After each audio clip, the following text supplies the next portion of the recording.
là là les gars, amenez-moi le contrat. Amenez-moi le contrat, je me déplace à Madrid pour lui faire signer. C'était lui et personne d'autre. C'était sa journée. C'était son après-midi. Comment tu m'expliques qu'il marque ce coup franc? Regardez la position du mur. La position de Courtois, il est parti te la mettre ici. Même Courtois, il la touche. Même en la touchant, elle est quand même rentrée, les gars. Imparable. Voilà comment Simeone a réagi sur le coup franc d'Alvarez. Il y avait du suspense, hein. Il y a quand même eu 6 buts. Il a fait gagner le match à son équipe. Malgré que le Real, je vais quand même le souligner, a eu un Vinicius en forme aujourd'hui, surtout la première mi-temps, où il a apporté pas mal de dangers, notamment sur la passe D à Arda Güler, où clairement il humilie les défenseurs de l'Atlético sur le côté gauche. Un Mbappé encore buteur. Toute compétition confondue, je crois qu'il est à 12 buts en 10 matchs. Avec un ballon qui lui a été servi en profondeur. Il nous a fait la spéciale sur le côté, croisé, ça finit dans la cage. Avec un Arda Güler plus qu'en forme, pour moi c'est le meilleur madrilène ce soir. Il a mis une passe décisive, il a mis un but, bref il était là ce soir. Et l'Atlético ce soir, les gars c'était au-dessus, faut dire la vérité, c'était au-dessus. Déjà juste sur les corners, les ballons arrêtés, les centres, ils étaient clairement au-dessus. Tu sentais qu'à tous les centres, ils pouvaient marquer de la tête, c'était une dinguerie. En plus, tu rajoutes le coup franc qui vient climatiser le Real. Non, franchement, c'est cruel pour le Real. Hein. Il y a eu un bon Arda Güler, un bon Mbappé, un bon Vinicius, mais ça suffit pas. Alvarez, envoie le contrat, frérot. On va faire quelque chose. Mais c'était sûr qu'on allait perdre. Théma, Kamavinga avant le match, les gars, il menace Hendrik, frère. Comment tu veux qu'on gagne?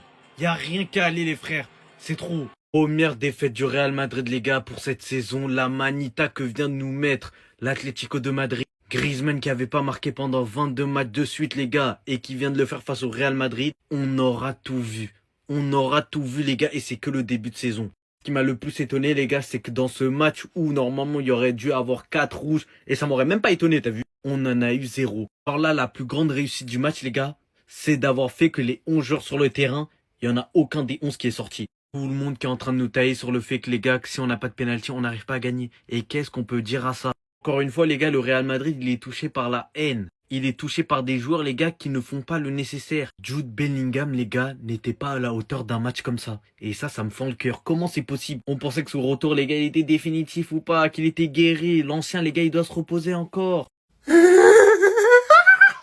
gars, c'est la meilleure hate watch que j'ai vue de ma vie. S'il vous plaît, écoutez la vidéo de mon gars Drixé. Juste avant le match, les gars. Je crois qu'il a pondu la pire vidéo de l'histoire de TikTok. Les gars, je crois que c'est la pire vidéo de tous les temps. Les gars, écoutez. Je vous annonce déjà, jour de victoire. On est peut-être dans la même ville, mais nous ne jouons pas dans la même cour. Parce que vous, à part la bouche, vous avez rien. 0 Ligue des Champions. D'ailleurs, 0, c'est aussi le nombre de buts marqués. Il a marqué. Ouais. Et peut-être aujourd'hui, vous pouvez compter sur lui. Hein. Il a pris son maté ce matin. Je vous donne un petit conseil s'il y a penalty. Les gars, Drixé, c'est mon gars. Mais au nom de Dieu, il a pondu la pire vidéo de l'histoire de TikTok. Quelle humiliation, les gars. 5-2. Dans ce match, on aura tout vu. Sorloth qui dunk sur Aysen, soi-disant qui est plus fort que Koubarsi. Alvarez qui se venge du penalty gate. Alvarez qui met un coup franc. Et pour finir, Griezmann qui met son premier but depuis février 2025. Tellement le match, il était hard. Florentino, il a joué la carte de l'aveugle. Les gars, c'est le meilleur match que j'ai vu de ma vie. Il était trop bien, les gars. Ma hate watch, elle était incroyable. On retiendra que Mbappé est vraiment l'arbre qui cache la forêt. Parce que le Real Madrid vient de perdre contre la première équipe potable sur laquelle ils sont tombés dans l'année. Et c'est la première défaite d'une longue série, je vous le dis moi. La prochaine fois que le Real Madrid va jouer contre une grosse équipe, ils vont se faire allumer pareil.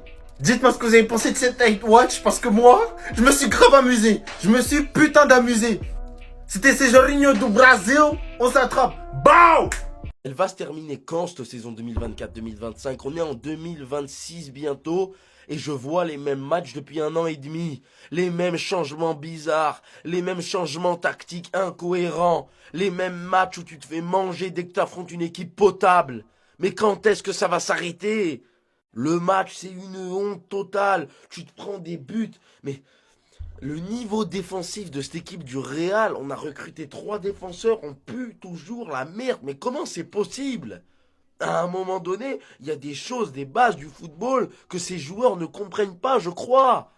Carreras, le mec, il voit Sorloth passer, et il est là, on le sauce depuis 10 matchs, il fait des putains de bons matchs, il arrive contre un adversaire potable, il regarde Sorloth. Oh bah non, bah tant mieux. Hein. C'est vrai qu'il est pas bon de la tête, Sorloth. Ah ouais, c'est vrai. Bah ouais, c'est sûr. Il y a quoi d'autre? Tchouaméni, le mec, il se prend pour une échelle. Donc, c'est-à-dire, le Normand, il met son coude dessus, il se dit même pas, allez, je vais peut-être jouer la faute. Peut-être que ça va passer, non, je sais pas. Ben non. Courtois, on se prend un but, j'ai même pas parlé de Courtois. Le niveau de cette équipe, c'est catastrophique. c'est catastrophique. Et en plus, quand t'as un mec qui rend hommage à Ancelotti pendant le match, mais pourquoi tu sors Arda Güler? Mais je comprends pas. J'ai l'impression de voir les mêmes matchs. On me dit qu'il y a des choses qui ont changé, bah je trouve pas. Résultat, tout ce que j'avais dit, tout ce que machin, là, quand on va affronter une vraie équipe, ça va être compliqué. Et je comptais même pas l'Atlético vu leur début de saison de merde. Vu leur début de saison de merde, et bah non, on leur passe quand même 3 points. Le Barça va nous dépasser. Et encore une fois, le Real se fait tarter par une équipe potable. Une équipe qui, je le rappelle, fait le pire début de saison de son histoire. Et lui, la soi-disant kryptonite de Lamine Yamal, les gars, il commence déjà à réussir à cadenasser Simeone, après on parle. Non les gars, moi j'étais en pleine hate watch, depuis j'attendais. Depuis le début de saison, ça enchaîne les vidéos, ça a dit ouais il est prêt, ramenez-nous Lamine, vous allez voir ce qu'il va faire à Lamine, bla bla bla bla. Mais face à la première grosse équipe que l'Atlético a affrontée, sachant que l'Atlético fait un très mauvais début de saison, allez juste voir ils sont classés combienième en Liga, mais ça a suffi à Carreras pour se transformer en Lucas Vazquez. C'est drôle parce qu'au dernier match, ça nous mettait des stats face à l'ogre Levante, des stats qui comparaient Carreras à Ramos, et son premier gros match, il a fait caca partout. Il était endormi. Offensivement comme défensivement, il était gaze. Le danger qui venait facilement de son côté, parce qu'il se faisait bouffer par Simeone ou Lirante. Et il a même fini avec un carton jaune sur une faute bête où il a tout simplement craqué à la pression. Il critique en aucun cas le niveau de Carreras. Carreras est un jeune latéral très prometteur, hyper polyvalent avec beaucoup de talent. Il fait un très bon début de saison au Real. Au vu des matchs que vous avez joués depuis le début de saison, vous en avez trop fait. Vous avez vite voulu le placer là où il n'est pas encore. La conclusion qu'on peut réellement tirer actuellement, c'est que c'est son premier gros match au Real. Et c'était un match catastrophique de sa part. Elle est bien la soi-disant kryptonite de Lamine Yamal. Moi, j'attends de voir en tout cas. Rendez-vous au Classico. Sinon, vous les gars, vous en pensez quoi? Ramenez-vous sur Snap, on s'ennuie. Tu fais 2 mètres.